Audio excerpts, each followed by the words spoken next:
அதான் சிவா கிட்ட பேசக்கூடாதுன்னு சொன்னேன். நான் இப்ப வரைக்கும் அப்படிதானே இருக்கேன். நேத்து கூட அவனுக்கு ஆக்சிடென்ட் ஆனது தெரிஞ்சும் நான் எதுவுமே அவன்கிட்ட காட்டிக்கலையே. இப்ப வேற என்ன காரணத்தை பிடிச்சிருக்க?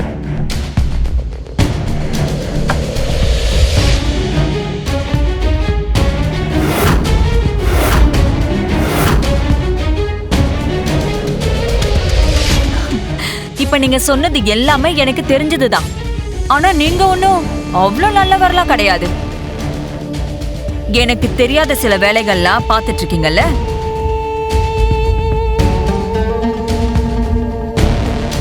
என்ன முகத்துல இருந்த பிரகாசம் குறைஞ்சுக்கிட்டே வருது? நீ என்ன சொல்ற? நான் உனக்கு தெரியாம என்ன செஞ்சேன்?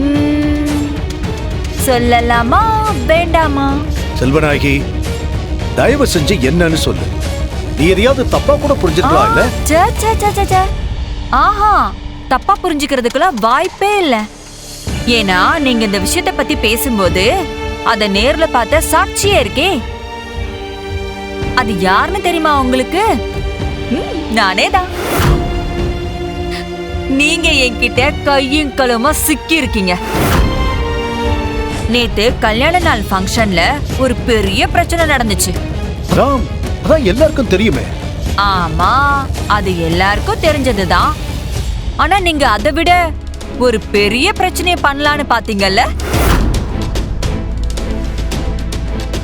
என்னங்க, இது போதுமா இல்ல இன்னும் ஓபனா சொல்லணுமா? நேத்து சிவாவை எல்லார் முன்னாடியும் உங்க மகன் சொல்றதா இருந்தீங்கல்ல. ஆனா சிவா உங்களை உண்மையை சொல்ல வேண்டாம்னு சொல்லிட்டான். அதனாலதான் நீங்க சொல்லல, அப்படிதானே? கரெக்டா சொன்னா? இதானே நடந்துச்சு. நானே எதுவும் கற்பனை பண்ணிக்கிட்டலாம் சொல்லல. அதான் நான் சொல்லவே இல்லையே. அப்புறம் எதுக்கு அதை பேசிக்கிட்டு? விடு. எது விடணுமா? உங்களுக்கு அவ்வளவு சாதாரணமா இருக்குல்ல?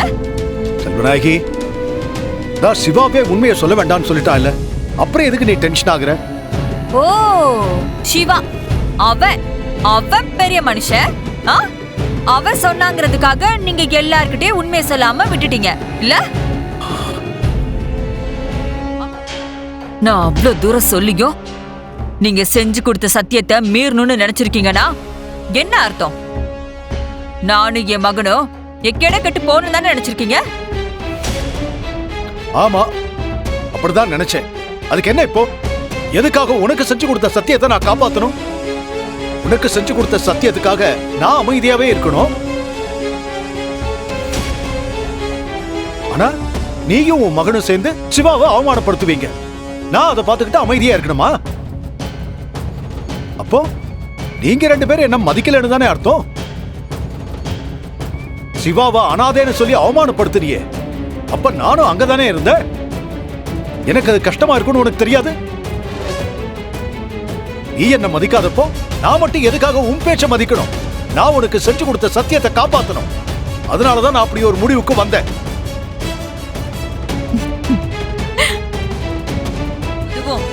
30 வருஷமா உங்களுக்கு இன்னொரு மகன் இருக்காங்கிற விஷயத்த சொல்லாம என்ன ஏமாத்திருக்கீங்க. அப்போ என்னோட கோபம் உங்களுக்கு நியாயமா தெரியல? நியாயத்தை யார் யார்கிட்ட எதிர்பார்க்கணும்னு ஒரு வரமுறை இருக்கு.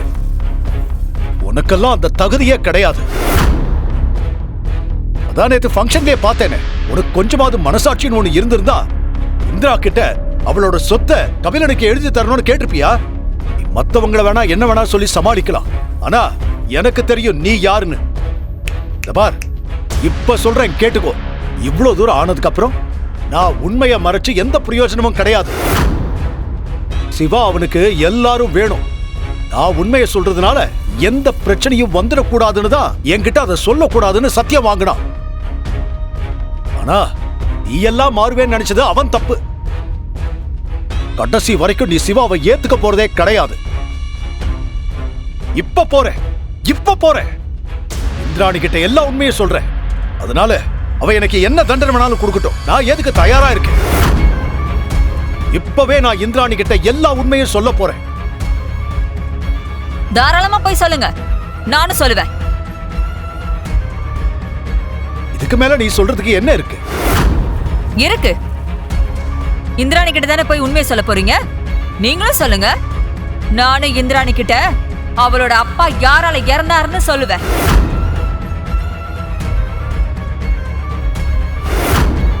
ஏன் நிக்கிறீங்க? ஏதோ இந்திராணி கிட்ட உண்மையை சொல்ல போறேன்னு ஆவேசமா கிளம்புனீங்க. போலையா? இந்திராணியோட அப்பா தற்கொலை பண்ணிக்கிட்டதுக்கு காரணம் 30 வருஷத்துக்கு முன்னாடி உங்க ஆபீஸ்ல வேலை பார்த்த இல்ல சிவாவோட அம்மா சங்கரிதான்னு சொல்லுவேன்.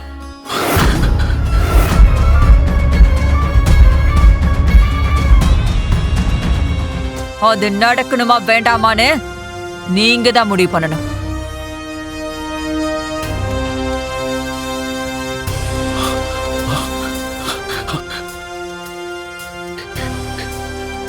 செல்வநாயகி, வேண்டாம். உன்னை கெஞ்சி கேட்டுக்கிறேன். இதை யாருக்கிட்டயும் சொல்லிடாத. நானும் இந்திராணி கிட்ட சிவாவை பத்தின உண்மையை சொல்லவே மாட்டேன். பிளீஸ், இதை யாருக்கிட்டயும் சொல்லாத. எனக்கு அது மட்டும் போதாத. நீங்க எனக்கு இன்னொரு விஷயமும் பண்ணணும். என்ன பண்ணணும்? சிவா இந்த வீட்ல இருக்க கூடாது. நீங்களே அவனை இந்த வீட்டை விட்டு வெளியில அனுப்பணும்.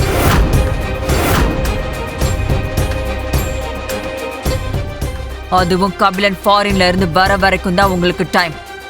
அவன் வந்து பார்க்கும்போது சிவா இந்த வீட்ல இருக்கவே கூடாது. அப்படி நீங்க அவனை இந்த வீட்டை விட்டு அனுப்பலனா இந்திராணி அதை செய்வா. என்ன பண்ணணும்னு நீங்களே யோசிச்சுக்கோங்க. சிவாவை என்னோட தம்பியை தத்தெடுத்துக்கலான்னு முடிவு பண்ணிருக்கேன். எல்லாரும் முன்னாடியும் நீதான் என் மூத்த மகன்னு சொல்ல போறேன். நீங்க சொல்றதெல்லாம் இன்னைக்கு நடக்க கூடாது. எனக்கு சத்தியம் பண்ணி கொடுங்க. நான் சத்தியம் பண்றேன்.